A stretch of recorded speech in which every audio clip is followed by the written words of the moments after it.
যে ব্যক্তি প্রত্যেক ফরজ নামাজের পর ৩৩ বার সুবহান আল্লাহ, ৩৩ বার আলহামদুলিল্লাহ, ৩৩ বার আল্লাহু আকবার পড়বে, একবার লা ইলাহা ইল্লাল্লাহু ওয়াহদাহু লা শারীকা লাহু লাহুল মুলক ওয়া লাহুল হামদ ওয়া হুয়া আলা কুল্লি শাইইন কাদির পাঠ করবে, আল্লাহ তাআলা তার সমস্ত সগীরা গুনাহ মাফ করবেন, যদি তা সমুদ্রের ফেনা সপরিমাণ হয়।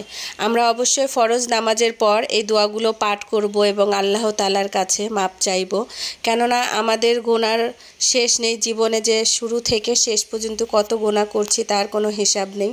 তো এই দোয়া, ছোট ছোট দোয়া পড়লে কিন্তু আমরা অনেক গুনাহ থেকে মাপ পাবো।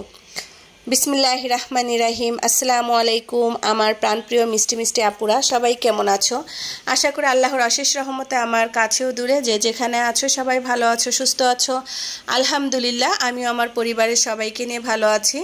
সকালবেলা ঘুম থেকে উঠে পড়েছি, মেয়েকে ছেলেকে ডিম পোস্ট করে খাওয়ানো হয়েছে, ওদেরকে পরীক্ষা দিতে পাঠানো হয়ে গিয়েছে। ছোট ছেলে ছোট মেয়ে, ওদের পরীক্ষা চলছে। বড় মেয়ের পরীক্ষা জুনের 7 তারিখ থেকে শুরু হবে, জুলাইয়ের 7 তারিখ থেকে শুরু হবে। তো এই যে এখন নাস্তা খেয়ে নিচ্ছি, তোমাদের ভাই আর আমি নাস্তা খেয়ে তারপরে ঘরের কাজ শুরু করে দিব। তো প্রথমেই বেডশিটটা চেঞ্জ করব। তো বেডশিটটা নোংরা হয়ে গিয়েছে, তো এটা চেঞ্জ করে নিলাম, নিয়ে ভালোভাবে ঝেড়ে নিব।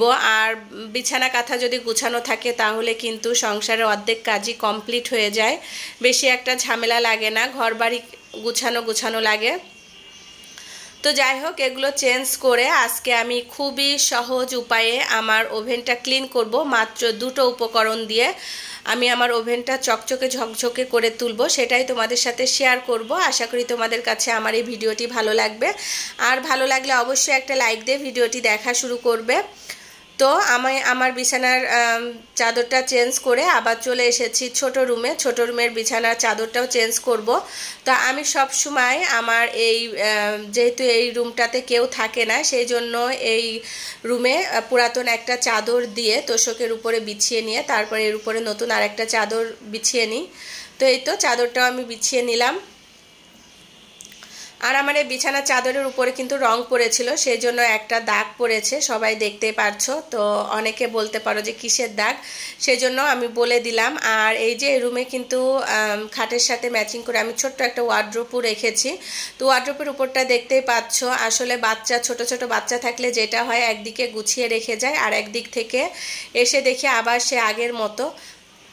তো যাই হোক, আমরা আসলে একটার পর একটা করি, তারপরে যখন দেখি ঘরবাড়ি এলোমেলো নোংরা, তারপর মনটা আসলেই খারাপ হয়ে যায়। তো বাচ্চাদেরকে হাজার বলার পরেও ওরা কিসের জন্য যে এলোমেলো করতে পছন্দ করে বুঝি না। তো এদিকে আমি ওয়াশিং মেশিনে কাপড়গুলো ক্লিন করতে দিয়ে তারপরে আমি চলে যাব আমার ওভেনটা ক্লিন করার জন্য। তো আজকে কোনো রান্নাবাড়া তোমাদের সাথে শেয়ার করব না, আজকে ওভেন ক্লিন করে বাইরে চলে যেতে হবে। আমার একটা খুবই দরকারি কাজ আছে, আজ যাই কাল যাই করে যাওয়াই হচ্ছে না, তো সেটাও তোমাদের সাথে ইনশাল্লাহ শেয়ার করব। তো এই যে টাইম সেট করে দিয়ে আমি চলে আসলাম আমার ওভেনটা ক্লিন করতে।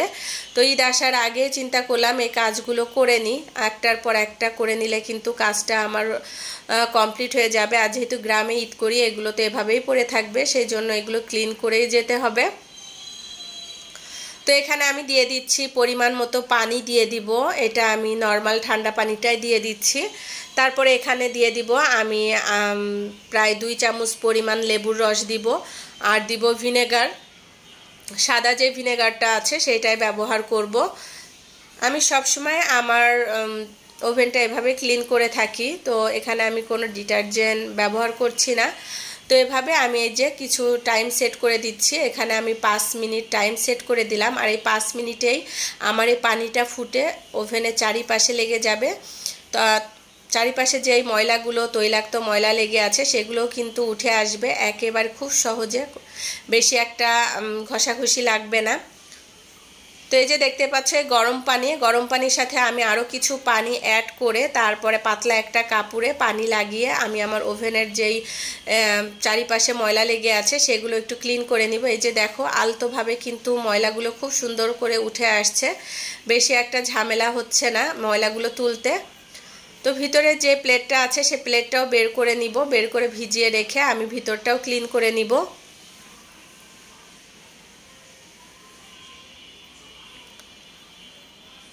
তো এই তো এভাবে ক্লিন করে নিচ্ছি, দেখতেই পাচ্ছ আমার এই ভিতরটা কিন্তু অনেক ময়লা জমেছিল, যেহেতু মাঝে সাঝে চিকেন ফ্রাই ফিশ ফ্রাই করা হয়, তরি তরকারি গরম করা হয়, সেগুলোই চারিপাশে ছিটে ছিটে লেগে থাকে। সেই জন্যই কিন্তু আমি 5 মিনিট পানি লেবু 5 মিনিট সময় দিয়ে পানি লেবু আর ভিনেগার দিয়ে সেট করে রেখেছিলাম। আর এটাই ফুটে চারিপাশে ছিটে ছিটে চারিপাশে যে ময়লাগুলো ছিল এবং তৈলাক্ত ময়লা জমেছিল সেগুলো নরম হয়ে গিয়েছে আর খুব সুন্দরভাবে উঠে এসেছে।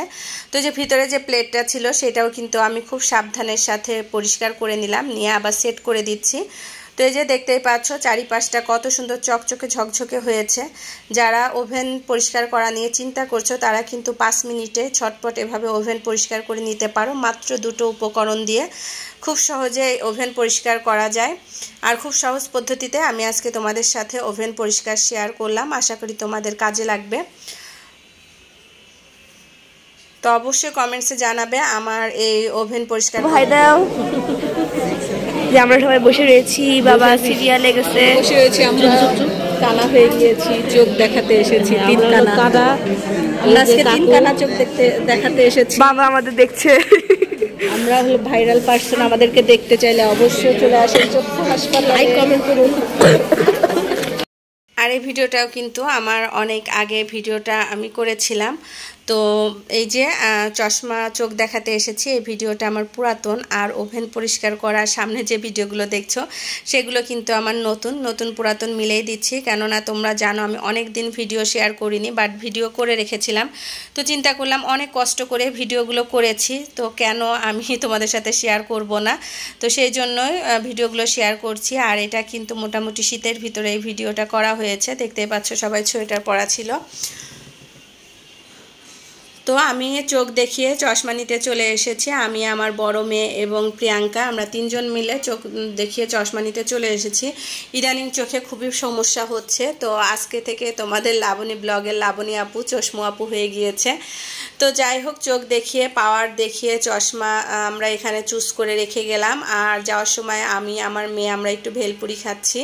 তো ভেলপুরি খাচ্ছি আর চিন্তা করলাম যেহেতু আজকে তোমাদের ভাইয়াকে পেয়েছি সুযোগ, এই সুযোগটা মিস করা যাবে না। তো সেই জন্য তাকে নিয়ে বলছিলাম যে আরও কিছু খাওয়াও, আরও কিছু খাওয়াও। তো হাঁটতে হাঁটতে দেখছিলাম যে কি খাওয়া যায়। তো মেয়েদেরকে বলছি তোমরা কি খাবে, আর মেয়েরা এই যে পিছন থেকে আমাদের ভিডিও করছিল। তো ঘোরাঘুরির পরে এখানে দেখলাম যে স্যুপ, রেডিমেড স্যুপ তৈরি করা আছে, আর এখানে আমরা স্যুপ খেতে বসে গেলাম। তো মেয়ে বলছে আম্মু কোল্ড কফি খাবো, আর ও এখন কোল্ড কফি খাবে। আর আমরা স্যুপ অর্ডার করলাম, স্যুপ কোল্ড কফি, আর সাথে ছিল মোমো। এই 3টা জিনিসই খাওয়া হয়েছে। তো আমরা খুব মজা করছিলাম এক জায়গায় সবাই আসলে বসে খাওয়া দাওয়া করতে। আর যেহেতু তোমাদের ভাইয়াকে সপ্তাহে 1 দিন পাই, আর চোখ দেখাতে এসে পেয়ে গিয়েছি, তো চিন্তা করলাম এই দিনটা মিস করা যাবে না। তো এটাও আমরা একসাথে বসে 2 জন মিলে খাচ্ছিলাম আর মজা করছিলাম। তো হাজব্যান্ডের সাথে টাইম কাটাতে কিন্তু বেশ ভালোই লাগে। তো শত ব্যস্ততার মাঝেও ইদানিং সে খুব চেষ্টা করে আমাদেরকে সময় দেওয়ার জন্য, তার ফ্যামিলি বাচ্চাদেরকে সময় দেওয়ার জন্য। আসলে দুনিয়াটা তো 2 দিনের, আজ আছি কাল নেই। তো হঠাৎ করে কে কখন চলে যাবে কেউ বলতে পারে না, স্মৃতিগুলোই থাকবে। এই যে দেখতে দেখতে আমার ভাসুর চলে গেল। এখন আমার যা খুব অসহায়ের মতো থাকে, তার কাছে কিছুই ভালো লাগে না। যেই যাটা আগে এত হাসি খুশি থাকতো, এত গল্প আমাদেরকে নিয়ে এত মজা করতো, এখন তার মুখে কোনো হাসি নেই, মুখে খালি টেনশন, খালি চুপচাপ করে বসে থাকে আর আমার ভাসুরের কথা চিন্তা করে। তো এই জিনিসগুলো খুবই মিস করি। তো আমাদের আসলে দুজনকে প্রচুর ভালোবাসি, আমার ভাসুর এবং যা দুজনকে প্রচুর ভালোবাসতো। তো আমিও চিন্তা করি যে কখন কি হয় না হয়, তখন আসলে একা হয়ে যেতে হবে। তো যাই হোক, তারপরও কিছু করার নেই, তারপরও মানুষকে সামনে এগিয়ে যেতে হবে, এটাই নিয়তি। তো এভাবে আমরা এই যে একসাথে বসে 3 জন স্যুপ নিয়েছি, আর প্রিয়াঙ্কাও নিয়েছে। আর এই যে কোল্ড কফি নেওয়া হয়েছে, তাজি কোল্ড কফি খাবে, আর আমরা 3 জন স্যুপ খাবো, প্রিয়াঙ্কা, আমি আর তোমাদের ভাইয়া। তো এখানে স্যুপগুলো মোটামুটি ভালো, বেশি একটা ভালো না আসলে, একদম পানি পানি লাগছিল, তারপরেও এই যে একটু খেয়ে নিচ্ছি। তো এদিকে কিন্তু আমার স্যুপটা পড়ে গিয়েছিল, শেষে তোমাদের ভাইয়া বলছে যে আমারটা তুমি খাও। তো এই খাওয়া দাওয়া করে বাসার উদ্দেশ্যে বের হলাম। তো আজকের মতো আমি আমার ভিডিওটি এখানেই শেষ করছি। সবাই ভালো থাকবে, আল্লাহ হাফেজ, আসসালামু আলাইকুম।